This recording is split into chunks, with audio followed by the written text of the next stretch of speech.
and Vince Williams, man, I have an opportunity to suit up and play for us this weekend, and they'll simply work remotely and sharpen their sword in that way.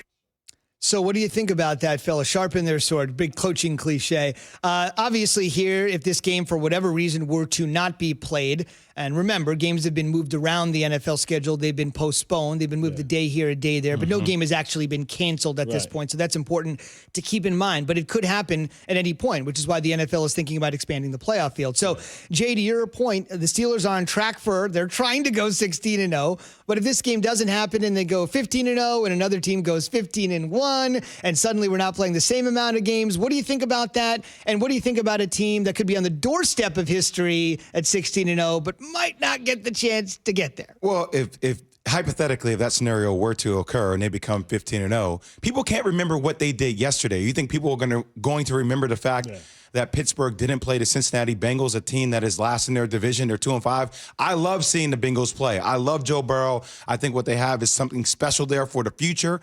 But if they were to miss one game, or even two games, considering their next opponents are the Bengals and then the Jaguars. Now, we're talking about the Ravens. Now, that game, week 12, the Ravens, if it was that game, a game that it was a fight for them to get through in the first place, their first matchup, then I think that will become a big issue. We will be talking about it.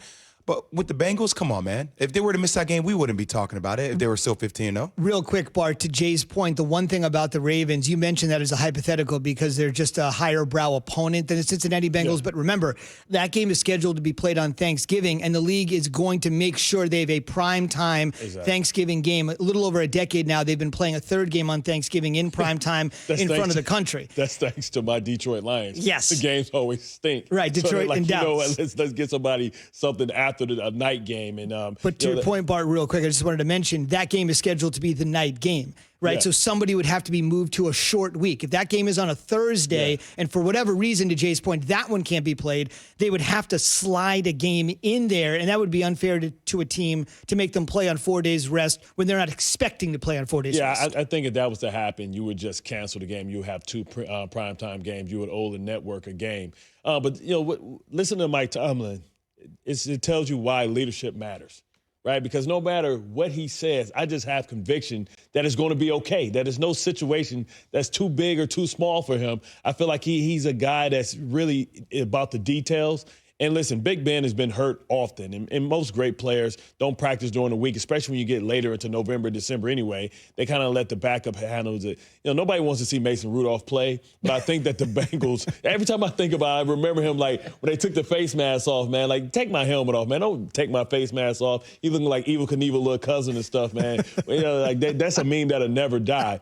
But, they're playing the Bengals, and, when you look at them, nobody cares. I don't care. Like in Title Town, it's about championships. So whether you go 15-0, 16-0, to me, this is a heavily flawed team as well. That's what makes this season so great. Every team that you say, whether it's 16-0, whether it's Kansas City, they all have warts.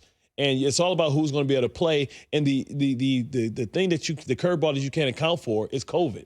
Because what happens if somebody gets COVID during the playoffs? And you lose a player that can't play, what happens to the protocol? We saw Justin Turner. What happens to the protocol if somebody tests? Will it be one of these mystery Nick Saban test outs? Because, you want to have you talk about a competitive advantage. Are we going to be able to move some of these? The reason why the NFL decided to start their season on time is so that they can have the flexibility to add weeks into the season, because the NFL is a sport that it doesn't matter about the weather. If they got to go into March, they can go into March. So that's the beauty about what's going on. I think they can make up any game if they really want to. If they were to miss this game, if it were to be canceled, think about how that would be such a benefit to the Pittsburgh Steelers that actually got their bye week taken away due to that game with the Titans.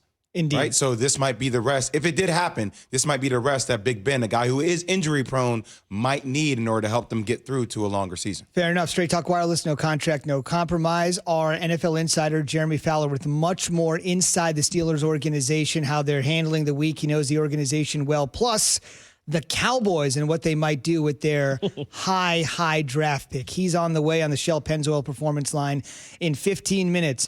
On the way, simply put, one of the greatest players in NFL history says, The Eagles got it all wrong when they made their quarterback choice. That's after Jay has this. Perfect timing, because it's time for some straight talk. Look, we all drop our phones. It happens. You fumble it, crack it, splash it. Well, Straight Talk Wireless now offers this. Stepping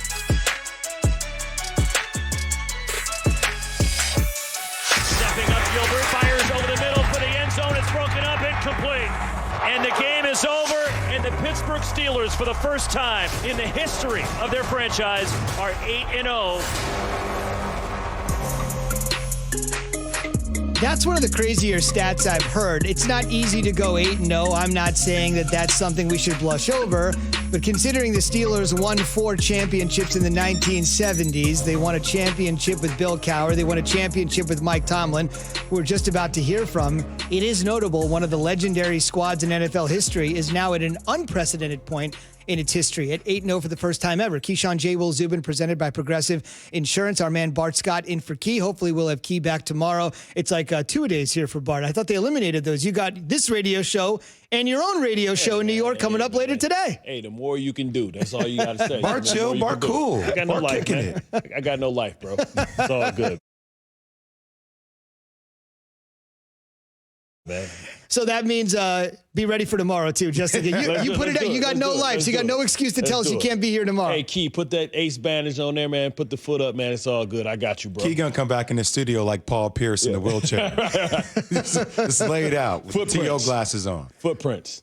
And speaking of, the footprints to the Steelers right now lead to a path of COVID. What else is new? Ben Roethlisberger, among 4 Pittsburgh Steelers placed on the team's COVID Reserve 19 list yesterday. And we should mention here the couple of the other guys. I always like to mention who some of these guys are, because anytime you're involved in something like this, you're not just one of 53 or 55. You're an actual human being. So offensive lineman Gerald Hawkins, running back Jalen Samuels, and linebacker Vince Williams, along with big men, coming in close contact with Vance McDonald, the team's tight end. So they are all in the protocol program at the moment. We should mention that they could be back in the Steelers facility Saturday if they test negative and they don't develop symptoms, which means essentially all of them could play against the Cincinnati Bengals without practicing, right? They'd be back on the field Saturday for the walkthrough. But when your quarterback's been in the league for 17 years, he could probably miss a divisional game against an opponent like Cincinnati he's played a million times. It's time for Straight Talk, brought to you by Straight Talk Wireless. Straight to Mike Tomlin with the very latest on those 4 I just mentioned.